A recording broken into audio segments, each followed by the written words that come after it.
అందరికీ నమస్కారం. వివేకానంద స్వామి విజయానికి రహస్యాన్ని బోధించారు. చాలా సులభం. దాని గురించి మనం చెప్పుకుందాం. దీనిలో భాగంగా మీకు నేను ఒక విచిత్రమైన విషయం ఒకటి చెప్తాను.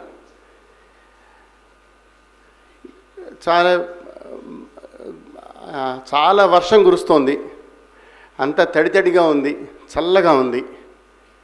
ఇలాంటి వాతావరణంలో నేను మీకు కథ చెబుదామని బయలుదేరాను. ఆ కథలో ఏంటంటే, భయంకరమైన కరవు, అసలు వర్షాలే లేవు, అంతా ఎండిపోయింది, సంవత్సరం నుంచి వర్షం కురవట్లేదు. అటువంటి పరిస్థితి. మీ అందరు కనుక నేను ఇది చెప్తే, నేను మిమ్మల్ని ఒక మాట చెప్తాను మీకు.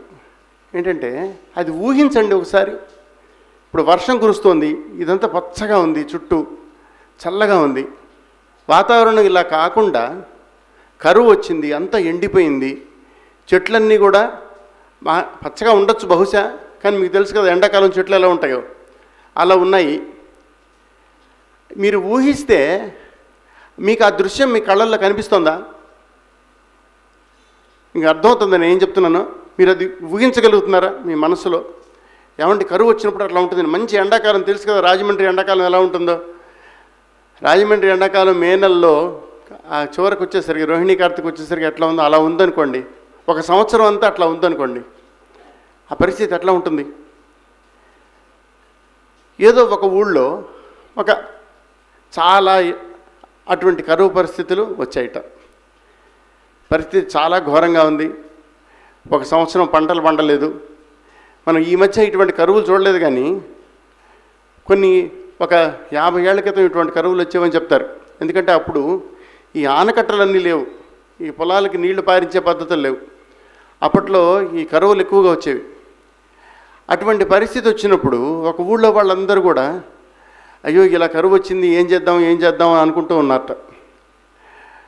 ఎవరో వచ్చి చెప్పారు, ఏమండి ఇట్లా కరువు వస్తే ఇట్లా కాదండి, మన ఊరు చివర పాత దేవాలయం ఉందండి, అక్కడ కనుక మనందరం వెళ్ళి హోమం చేస్తే, ఊళ్ళో వాళ్ళందరూ వచ్చి అక్కడ హోమం చేస్తే బ్రహ్మాండంగా వర్షం కురుస్తుంది అని చెప్పారు. సాధారణంగా ఇలాంటి హోమం చేయాలంటే ఏం చేస్తారు? దానికి ఏదో ఒక మంచి రోజు చూసుకుంటారు. ఊళ్ళో అందరూ కలిసి, ఏమండి ముహూర్తం పెట్టామండి, ఫలానా రోజున ఆ గుళ్ళో హోమం చేస్తున్నాం, అందరు రండి అని చెప్పి ఊళ్ళో అందరికీ చాటింపేశారు.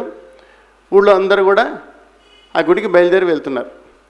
తెలుసు కదా, హోమం చేయడానికి వెళ్ళేటప్పుడు రకరకాల వస్తువులన్నీ తీసుకెళ్తారు. కానీ దేవాలయానికి వెళ్తున్నారు కాబట్టి ఏదో ఒకటి, కొంచెం పండు ఫలము అన్నీ తీసుకెళ్తున్నారు. చేతనైనవన్నీ. అసలే కరువు రోజులు, ఎవరి దగ్గర ఏమి లేవు, ఏం తీసుకెళ్తారో కూడా తెలియదు కదా. అందరూ వెళ్తూ ఉన్నారు. ఆ వెళ్ళే వాళ్ళల్లో ఒక చిన్న పిల్లవాడు కూడా వెళ్తున్నట్ట. ఆ చిన్న పిల్లవాడి చేతిలో ఏముంది? గొడుగు తీసుకుని బయలుదేరాడు. బయలుదేరితే అక్కడున్న పెద్దవాళ్ళందరూ నడిచి వెళ్తున్నారు. అందరూ వీడు మా గొడుగు తీసుకుని బయలుదేరాడు. ఊళ్ళో వాళ్ళందరూ అన్నారు, ఒరే నువ్వేంట్రా గొడుగు తీసుకుని బయలుదేరావు? ఆకాశంలో మబ్బు తునకైనా లేదు, వర్షం పడి ఎన్ని రోజులు అయింది, మనమేమో ఇప్పుడు హోమం చేయడానికి వెళ్తున్నాం, దీనికి గొడుగు ఎందుకురా అంటే, అప్పుడు పిల్లవాడు ఏం చెప్పాడంటే, ఇప్పుడు మనందరము గుడికి వెళ్తాము, హోమం చేస్తాము కదా, అప్పుడేమవుతుంది? వర్షం కురుస్తున్నా కురవదా? కురుస్తుంది. అప్పుడు ఏం చేయాలి? తడుచుకుంటూ రావాలా ఇంటికి? దానికి గొడుగు కావాలి. ఇక్కడ విషయం ఏమిటంటే, వాళ్ళందరూ హోమం చేయడానికి వెళ్తున్నారు ఊళ్ళో అందరూ, అవునా? హోమం చేయడానికి వెళ్తున్నా సరే వాళ్ళందరికీ మనసులో నిజంగా హోమం వల్ల వర్షం కురుస్తుందని నమ్మకం ఉందా? డౌట్. కొంత అనుమానం అనుకోండి.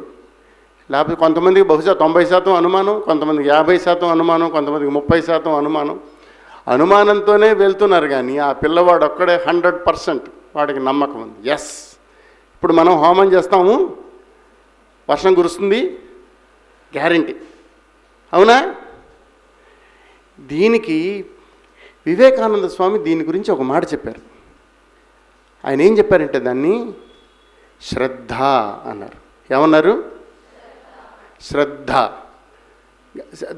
దాకి దాకి ధావత్, శ్రద్ధ.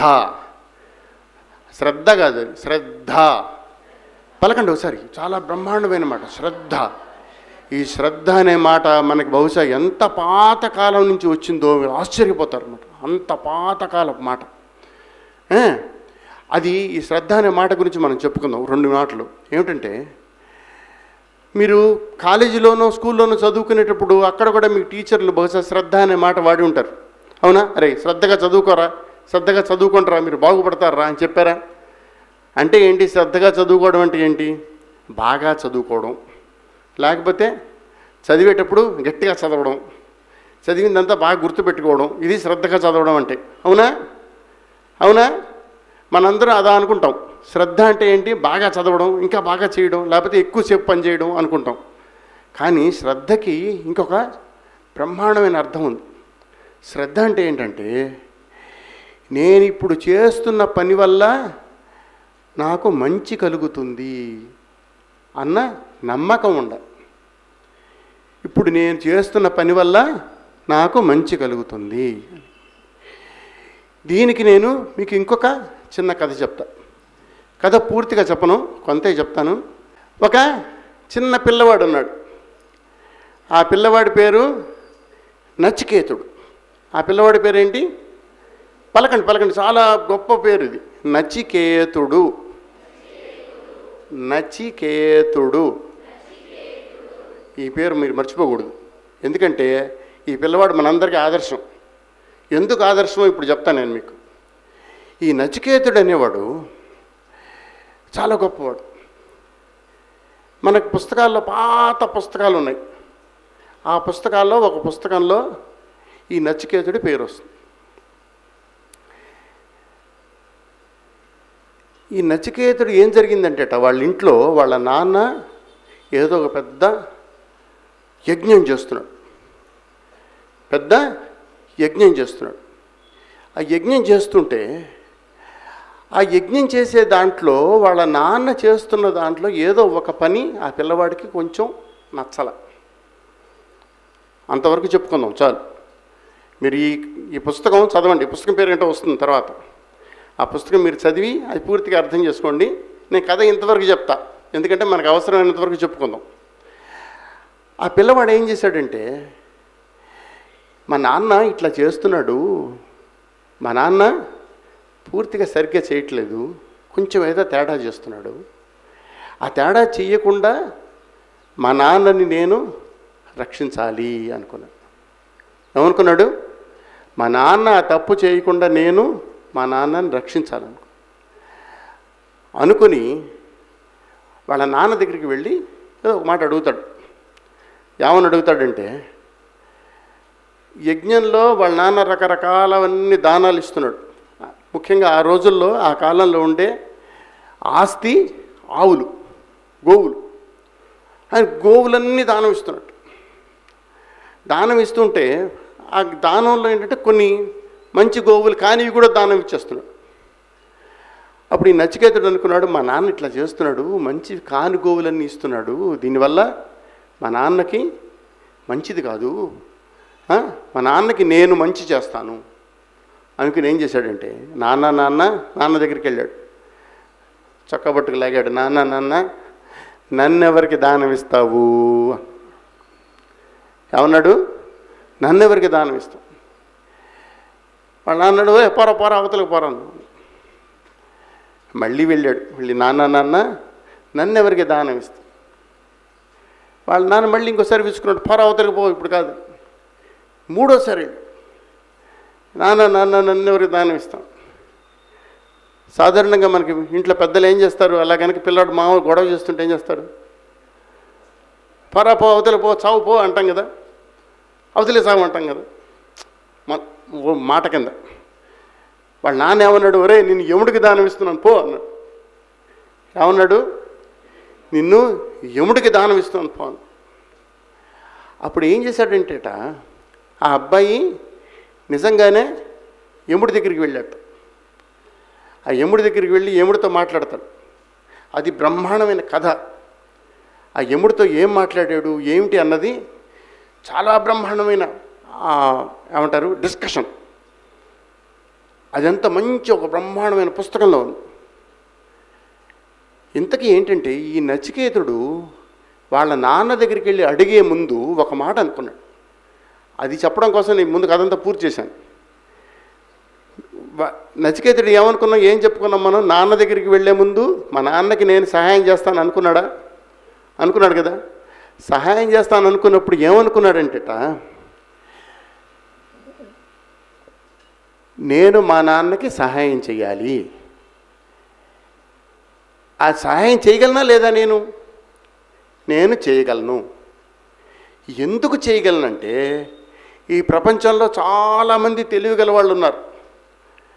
వాళ్ళందరికంటే నేను తెలివిగలవాడిని కాదు. ఈ ప్రపంచంలో చాలామంది తెలివిగల వాళ్ళు ఉన్నారు. వాళ్ళందరికంటే నేను తెలివిగలవాడిని కాదు.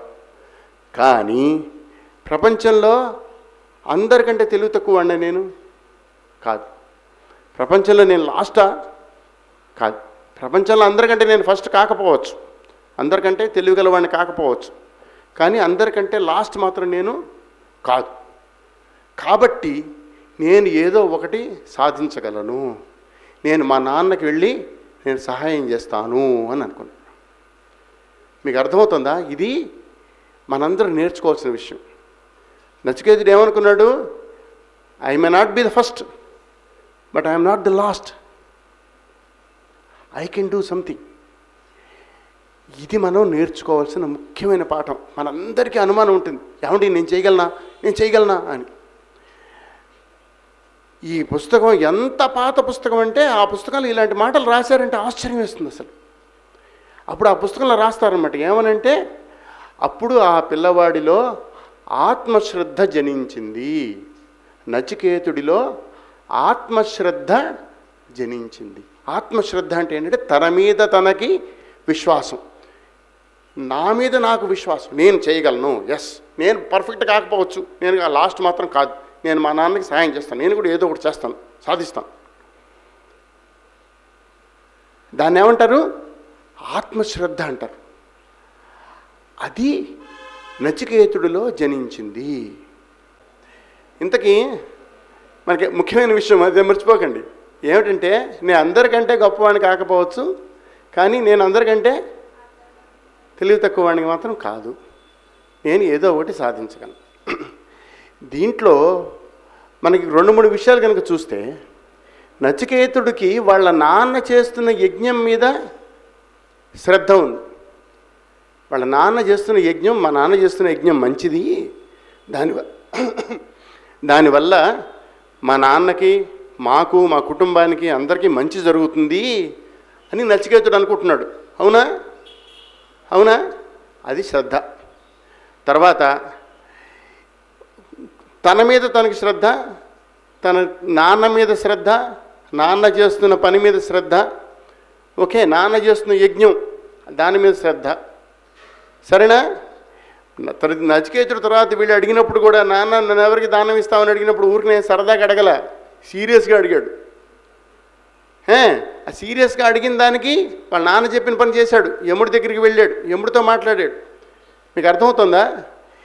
దీని అంతటి బట్టి మనకు అర్థమయ్యేది ఏంటంటే, మనకి ఏ పని చేస్తున్నామో దాని మీద మనకి నమ్మకం కావాలి. మీరందరూ కనుక అనుకుంటే, ఏమండి నేను కాలేజీకి వెళ్తున్నాను, చదువుతున్నాను, నేను మిమ్మల్ని ఒక ప్రశ్న అడుగుతా, కాలేజీకి వెళ్ళి చదువుతూ ఉంటే ఈ కాలేజీ చదువు అనేది నాకు ఖచ్చితంగా ఉపయోగపడుతుంది 100% అని మనం అనుకుంటున్నామా? ఒకసారి మనం ప్రశ్న వేసుకోవాలి. తర్వాత నేను ఉద్యోగం చేస్తాను, తర్వాత నేను జీవితంలో ఇంకో పని చేస్తాను, లేదా దేశానికి సేవ చేస్తాను, వీటన్నిటినీ మనం 100% నమ్ముతున్నామా? వాటన్నిటి మీద మనకి శ్రద్ధ ఉందా? అది ప్రశ్న. మీకు అర్థమవుతుందా నేను చెప్తుంది? అది మనకి కావాలి. అది గనక మనకి వస్తే మనం ఏమంటారు, మనం చేస్తున్న పనులన్నీ సక్సెస్ అవ్వడం మొదలు పెడతాయి. నేను పలానా ఇంజనీరింగ్ చదువుతున్నాను, లేకపోతే నేను ఫార్మసీ చదువుతున్నాను, ఈ ఫార్మసీ చదువు అనేది నేను సబ్జెక్ట్లో ఏముందో నేను తెలుసుకోవడానికి ప్రయత్నం చేస్తున్నాను. ఈ ఫార్మసీ అనేది నాకు ఇష్టం, ఈ సబ్జెక్ట్ అనేది నాకు ఇష్టం. మా కాలేజీ మంచి కాలేజీ, మా కాలేజీలో బాగా చెప్తారు. మా టీచర్ గారు వచ్చిన ఆయన అక్కడ నిలబడి నాతో చెప్తున్న టీచర్ గారు నిజంగా నా కోసం వచ్చారు, ఆయన పాఠం చెప్తున్నారు, ఆయన ఏం చెప్తారు ఇప్పుడు నేను వింటాను, నేను నేర్చుకుంటాను. ఇది శ్రద్ధ. ఇలా గనక చేస్తే మీరు చేసే పనులన్నీ సక్సెస్ అవుతాయి. నేను ఉద్యోగం చేస్తున్నాను, నేను పొద్దున్నే వెళ్తాను ఉద్యోగానికి వెళ్ళినప్పుడు నేనేమనుకుంటున్నాను, నేను ఈ ఉద్యోగానికి వెళ్తున్నాను, దీనివల్ల మంచి జరుగుతుంది, నేను ఎవరో ఒకళ్ళకి ఈ ఉద్యోగంలో నేను ఎవరో ఒకళ్ళకి సహాయం చేయడానికి ప్రయత్నం చేస్తాను, లేకపోతే నేను ఇంకొక రకరకాలు ప్రతి పనిలోనూ నేను కనుక చేసేది దీనివల్ల నాకు మంచి జరుగుతుంది అని అనుకుంటే అది శ్రద్ధ. అది మనకు కావాలి.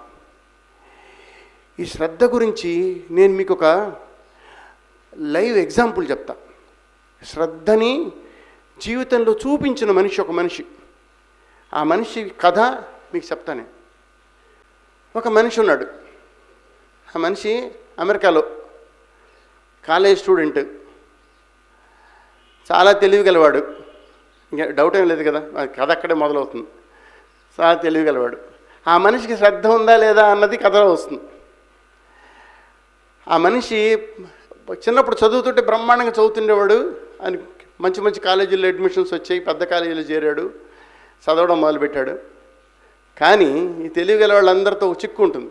ఏమిటంటే క్లాస్కి వెళ్ళి కూర్చుంటే క్లాసులో కూర్చున్న వీళ్ళ చెప్తున్న స్థాయికి అది కనుక రాకపోతే అయ్యో ఈ క్లాస్లో ఎందుకు కూర్చున్నాను అని అనుకుంటారు. లేకపోతే ఆల్రెడీ ఆ సబ్జెక్ట్ అంతా ఈయనకొచ్చు, అదొక చిక్కు. ఈ కుర్రవాడికి అట్లాగే జరిగిందనమాట. క్లాసులు చదువుతుంటే ఏం చేశాడు, ఈ క్లాస్ లాభం లేదండి నాకు ఈ సబ్జెక్టు. నెమ్మదిగా ఆ క్లాసులోంచి బయటకు వచ్చేసాడు. బయటకు వచ్చేసి వేరే కోర్సులో చేరాడు. కంప్యూటర్ ప్రాసెసింగ్ అని చెప్పి ఒక కోర్సు, అప్పుడే చాలా పాతకాలం, ఇది కొత్తగా మొదలైంది. ఆ ప్రాసెసర్స్ ఎట్లా జరుగుతున్నాయి వాటి గురించి కోర్సు ఒకటి, దానిలో చేరాడు. కాలిగ్రఫీ అనే కోర్సులో చేరాడు. కాలిగ్రఫీ అంటే తెలుసా మీకు? కాలిగ్రఫీ అంటే అందంగా హ్యాండ్ రైటింగే కానీ అందంగా రాయడం, కలిపి రాతని అందంగా రాస్తే దాన్ని కాలిగ్రఫీ అంటారు. కాలిగ్రఫీలో చేరాడు. కాలిగ్రఫీ కోర్సు నేర్చుకోవడం మొదలుపెట్టాడు. అట్లా చేసి ఆ మనిషి ఒక కంపెనీ పెట్టాడు. చాలా బ్రహ్మాండమైన కంపెనీ పెట్టాడు. స్టీవ్ జాబ్స్ ఒక ఉపన్యాసం చెప్పాడు. స్టాన్ఫోర్డ్ అని ఒక యూనివర్సిటీలో అక్కడ కమెమరేషన్ లెక్చర్స్ అని జరుగుతాయి. మీకు డిగ్రీలు అందిస్తారు తెలుసు కదా. ఆ డిగ్రీలు అందించే ఫంక్షన్లో కమెమరేషన్ లెక్చర్ అని ఒకటి చెప్పాడు. దానిలో ఇదంతా మాట్లాడాడు ఆయన. మాట్లాడినప్పుడు ఆయన చెప్పాడనమాట, ఏంటంటే నేను కంప్యూటర్ సైన్స్ నేర్చుకున్నాను, కాలిగ్రఫీ నేర్చుకున్నాను, అది నేర్చుకున్నా, ఇది నేర్చుకున్నా, ఏవో డిగ్రీలో చెప్పని రకరకాల విషయాలన్నీ నేర్చుకున్న తర్వాత నేను కంప్యూటర్లు తయారు చేసినప్పుడు, యాపిల్ కంప్యూటర్స్ తయారు చేసినప్పుడు, ఇవి మా యాపిల్ కంప్యూటర్స్ తయారు చేశాడు, తర్వాత మ్యాకింటాష్ అని ఇంకో కంప్యూటర్ తయారు చేశాడు. ఆయన చేసిన కంపెనీలోంచి తీసేసి పంపించేశారు బయటికి. ఆయన పెట్టిన కంపెనీలోంచి నానా తంటాలు పడ్డాడు. ఇవన్నిటి గురించి ఆయన ఒక మాట చెప్పాడనమాట. ఏమిటంటే నేను చిన్నప్పుడు నేర్చుకున్నవన్నీ అవి నేను ఎందుకు నేర్చుకున్నాను, ఎలా నేర్చుకున్నాను నాకు అర్థం కాలేదు. కానీ తర్వాత నేను కంప్యూటర్ తయారు చేసినప్పుడు అవన్నీ నాకు ఉపయోగపడ్డాయి. కాలిగ్రఫీ వాడడం వల్ల ఆయన మొట్టమొదటిసారి కంప్యూటర్లో స్పేషియల్ టైపింగ్ అంటారు, స్పేషియల్ టైపింగ్ చేసే ఫాంట్ తయారు చేశాడు, కంప్యూటర్ తయారు చేశాడు. చాలా అందమైన లెటర్స్ వచ్చే కంప్యూటర్స్ తయారు చేశాడు. అంతకుముందు అవేమి లేవు. అంతకుముందు నేను 92లో నేను కంప్యూటర్ కొన్నప్పుడు ఎం అని కొడితే అన్ని వరుసగా అక్షరాలు పడేవి అక్కడ. అట్లా కాదు, చక్కగా అందంగా ఉండే అక్షరాలు ఉండే కంప్యూటర్లు తయారు చేశాడు. దానివల్ల ఏం జరిగిందంటే దాని గురించి ఆయన ఏం చెప్పాడంటే, నేను ఏమి నేర్చుకున్నా సరే చాలా జాగ్రత్తగా నేర్చుకున్నాను. జీవితంలో నేను డిగ్రీ చదువుతున్నప్పుడు రకరకాల విషయాలు నేను నేర్చుకున్నాను. ఇవన్నీ కాలిగ్రఫీ ఇవన్నీ నేర్చుకున్నప్పుడు అవి ఎందుకు నేర్చుకుంటున్నానో నాకు తెలియదు. జాగ్రత్తగా వినండి. నేను ఆ కోర్సులో చేరాను, నేర్చుకుంటున్నాను, చదువుతున్నాను, చేస్తున్నాను. కానీ అవన్నీ నాకు తర్వాత ఎట్లా ఉపయోగపడతాయో నాకు తెలియదు. కానీ నేను చేశాను. ఎట్లా చేశాను? చాలా జాగ్రత్తగా చేశాను. అవన్నీ కూడా నాకు తర్వాత ఉపయోగపడ్డాయి. నేను ఈ రోజున నేను వెనక్కి తిరిగి చూస్తే ఆయన చెప్తాడనమాట, కనెక్టింగ్ ది డాట్స్ అని చెప్తాడు. నేను ఈ రోజున వెనక్కి తిరిగి ఆ చుక్కలన్నీ నేను కలిపి గీత పెడితే ఆ గీతలన్నిటితో పాటు నేను ఇక్కడికి వచ్చాను. మీకు అర్థమవుతుందా? ఆయన ఒక పెద్ద కంపెనీ పెట్టి చాలా మంది కొన్ని కోట్ల ఆస్తి సంపాదించి అంతా అయిన తర్వాత ఈ మాట చెబుతున్నాడు. ఏమని? నేను చిన్నప్పుడు చేసిన పనులన్నీ ఏవేవి చేశానో నాకు తెలియదు, కానీ వాటిలన్నిటి ఫలితంగా నేను ఈ రోజున ఇక్కడ ఉన్నాను. అదేవిధంగా మనందరికీ కూడా మనం ఈ రోజున ఏవో రకరకాల చదువులు చదువుతున్నాం, రకరకాల పనులు చేస్తున్నాం, ఇంకోటి చేస్తున్నాం, అన్నీ చేస్తున్నాం.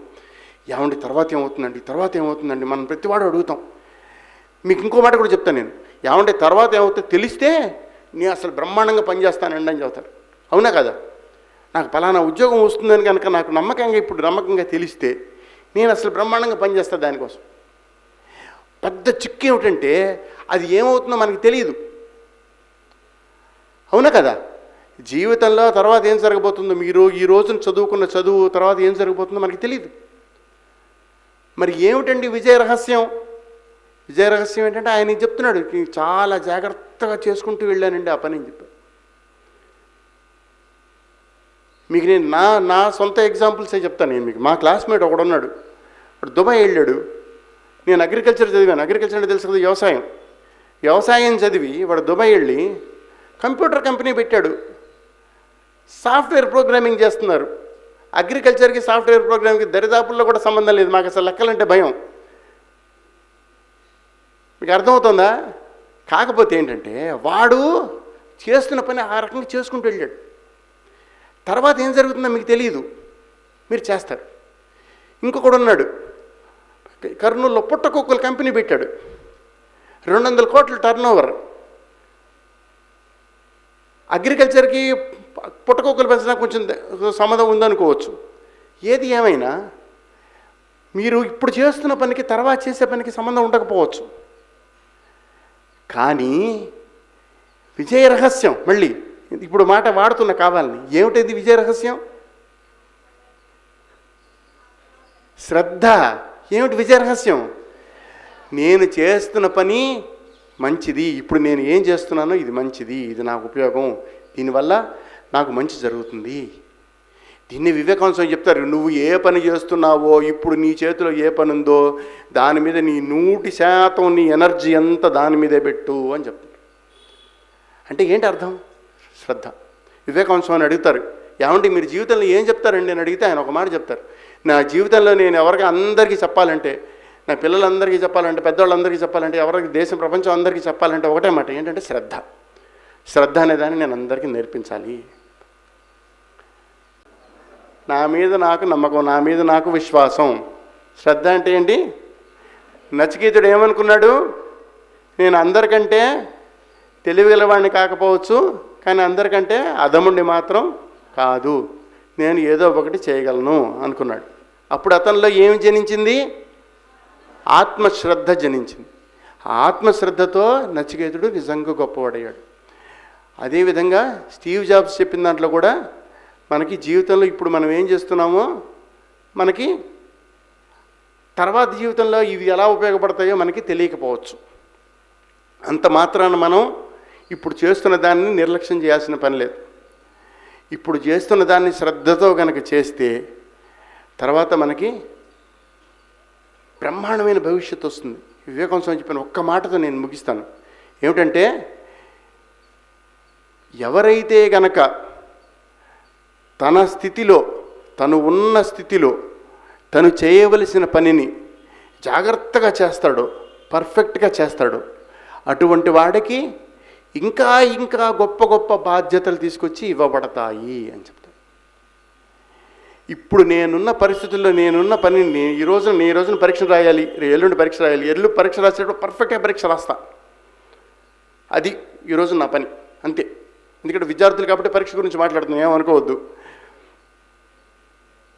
ఎవరైతే అలాగా అడుగు అడుగు ఇందాక మనం పాడాం కదా, అడుగు అడుగు వేసుకుంటూ ముందుకు వెళ్తారో వాళ్ళు ఏమైనా సాధించగలుగుతారు.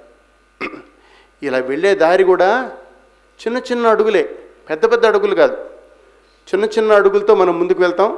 అవే మన జీవితాన్ని మారుస్తాయి, అవే మన జీవితాన్ని పెంచుతాయి, అవే మనకి విజయానికి మార్గాన్ని చూపిస్తాయి. వివేకానంద స్వామి ఏ శ్రద్ధ గురించి అయితే బోధించారో దాన్ని ఈ రోజున మీతో పంచుకునేందుకు ఈ అవకాశం నాకు ఇచ్చిన పూజ్యస్వామి పరిజ్ఞానంజీ మహారాజ్ వారికి, సేవ్యానందజీ మహారాజ్ వారికి ప్రత్యేకంగా ధన్యవాదాలు తెలుపుకుంటూ ఇంతతో ముగిస్తున్నాను. నమస్తే.